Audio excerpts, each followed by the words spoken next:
Oke, kita lanjut pelajaran kita untuk kelas 11 SMA. Saya berharap semoga video ini bermanfaat untuk anak-anak Indonesia yang belajar tentang kimia ya. Nah, pelajaran kita kali ini tentang titrasi. Jadi, kalau titrasi itu nanti di laboratorium menggunakan alat seperti ini bentuknya. Ini batang statif. Lalu ini buret punya keran, bisa kita setel kecepatan debit jatuhnya ya. Baru ini Erlenmeyer. Nah, kalau misalnya kita mau titrasi asam dengan basa, berarti di Erlenmeyernya kita taruh asam, di buretnya basa. Kalau titrasi basa dengan asam, berarti basa di Erlenmeyer, di buretnya asam. Kira-kira seperti itu ya. Itu untuk praktikumnya. Nah, untuk teorinya coba kita perhatikan. Kalau dikatakan titrasi asam basa merupakan analisis kuantitatif untuk menentukan molaritas larutan asam atau basa. Zat yang akan ditentukan molaritasnya dititrasi oleh larutan yang molaritasnya diketahui, atau larutan baku atau larutan standar, dengan tepat dan disertai penambahan indikator. Jadi di sini perlu digunakan indikator. Nah, titrasi adalah penambahan larutan baku atau larutan yang telah diketahui dengan tepat konsentrasinya ke dalam larutan lain dengan bantuan indikator sampai tercapai titik ekivalen.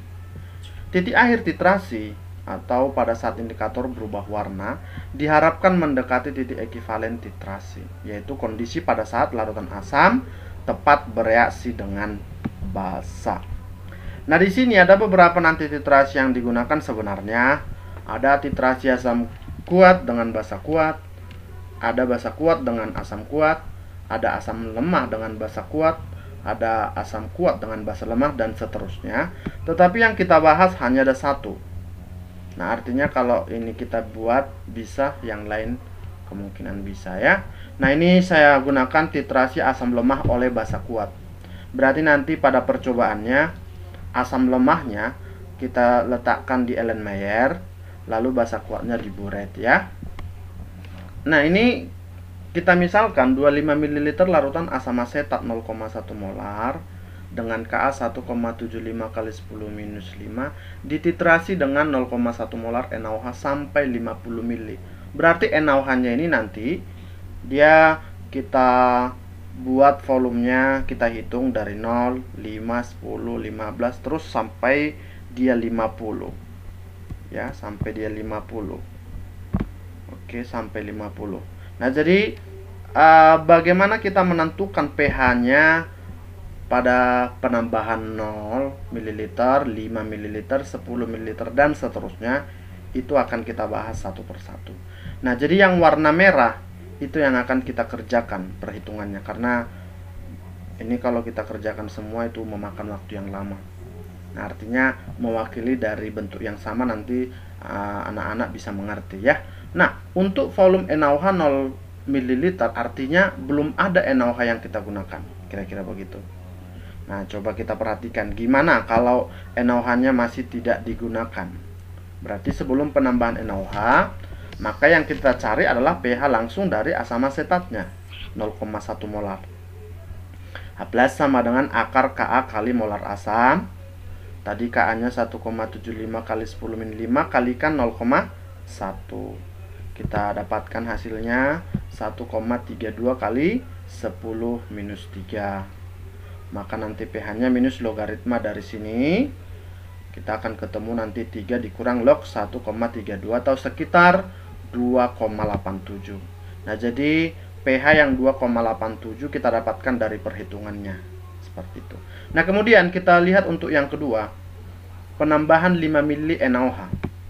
Nah, kalau penambahan 5 ml NaOH, kita buat mula-mula bereaksi sisa. Tadi asam asetatnya 25 ml 0,1 molar, berarti molnya atau milimolnya 2,5, kita kalikan ya. Lalu NaOH-nya 5 kali 0,1 berarti 0,5. Nah, artinya NaOH habis 0,5, tersisa asam asetat 2 milimol. Karena asam asetat yang tersisa 2 milimol, berarti artinya penyangga. Kalau asam lemah yang tersisa berarti penyangga, tentunya penyangga asam.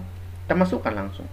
H+ sama dengan Ka kali mol asam asetat yang tersisa per mol garamnya kali valensi. Nah, Ka-nya 1,75 kali 10-5 kali 2 dibagi garamnya 0,5 valensi 1. Hasilnya 7 kali 10-5. Maka dapat pH-nya minus logaritma 7 kali 10-5. Hasilnya 5 kurang log 7 atau 4,15 ya. Jadi pada saat penambahan 5 mili nih, dia sudah langsung pH-nya 4,15. Kita lanjut ke penambahan 20. Artinya penambahan 10, 15 sampai 20 itu perhitungannya sama. Nanti boleh anak-anak coba di rumah sendiri ya. Nah, untuk penambahan 20 masih sama. Kita kalikan 20 kali 0,1 2. Ini tetap ya. Asam asetatnya 25 kali 0,1. Nah, habis NaOH juga tersisa 0,5 berarti penyangga. Tetap penyangga. Berarti 1,75 kali 10-5 kali 0,5 bagi 2 kali 1. Hasilnya 4,3 kali 10-6. Maka pH-nya minus logaritma dari 4,3 kali 10-6. Hasilnya nanti sama dengan 6 dikurang log 4,3 atau sekitar 5,36. Itu dia. Nah, berikutnya pada saat penambahan 25. Ini tadi 25 berarti 2,5. Ini juga 2,5. Berarti artinya asam dan basanya tepat habis bereaksi. Kalau tepat habis bereaksi berarti kita gunakan hidrolisis garam. Nah, karena garamnya berasal dari basa kuat, berarti dia adalah garam bersifat basa. Maka OH- sama dengan akar dari Kw per Ka kali konsentrasi CH3COO-. Berarti 10-14 ini tetapan ya. Bagi 1,75 kali 10-5 ini tadi Ka-nya kali 2,5 bagi volume total. Nah, volume total kan berarti CH3COH-nya 25, NaOH-nya 25, berarti totalnya 50. Jumpalah hasilnya 28 kali 10 minus 12 diakarkan jadi 5,29 kali 10 minus 6. Dapatlah pH-nya minus logaritma 5,2 kali 10 minus 6 atau 6 kurang log 5,29. Maka pH-nya tinggal kita kurangi dari 14, hasilnya jadi 8 tambah log 5,29 atau sekitar 8,72. Nah, jadi kita perhatikan tadi pada penambahan 20 dia 5,36. Pada 25 udah langsung 8,72 ya. Nah, ini untuk penambahan 35 NaOH, 35 mili. Udah 12,2. Coba kita perhatikan bagaimana perhitungannya. Nih. Ya, untuk 35. Nah, ini tinggal masukkan 2,5, 35 kali 0,1 berarti 3,5. Nah, ini yang tersisa sudah 1 milimol basa. Karena basa kuat yang tersisa berarti pH-nya ditentukan basa kuatnya. OH- sama dengan MB kali B ya. Berarti konsentrasinya 1 dibagi volume total 25 tambah 35 dari NaOH-nya. Hasilnya 1,6 kali 10 minus 2. Maka dapat pH-nya 2 kurang log 1,6 dan pH-nya 12 tambah log 1,6 atau sekitar 12,2. Demikian juga untuk yang 45 sama, nggak ada bedanya ya. Untuk 45 kita kalikan 4,5 di sini ya. Tinggal 2. Berarti OH-nya 2 per 25 tambah 45 kali 1. Hasilnya 2,8 kali 10 minus 2. Dapatlah nanti pH-nya sekitar 12,45. Oke. Nah, jadi dari semua perhitungan yang kita buat tadi, maka akan kita temukan grafiknya seperti ini. Ya, grafiknya seperti ini. Berarti kalau titrasi asam lemah dengan basa kuat, maka dia berangkat dari pH sekitar 3. Nanti basa kuat sekitar di bawah 14 sedikit lah. Jadi naik dia. Namanya titrasi asam oleh basa atau dengan basa, artinya perlahan-lahan pH itu akan meningkat. Seperti itu ya. Berarti dia grafiknya akan meningkat seperti ini. Nah, titik ekivalen terjadi di sekitar di sini. Hidrolisis garam tadi ya, yang sama-sama habis.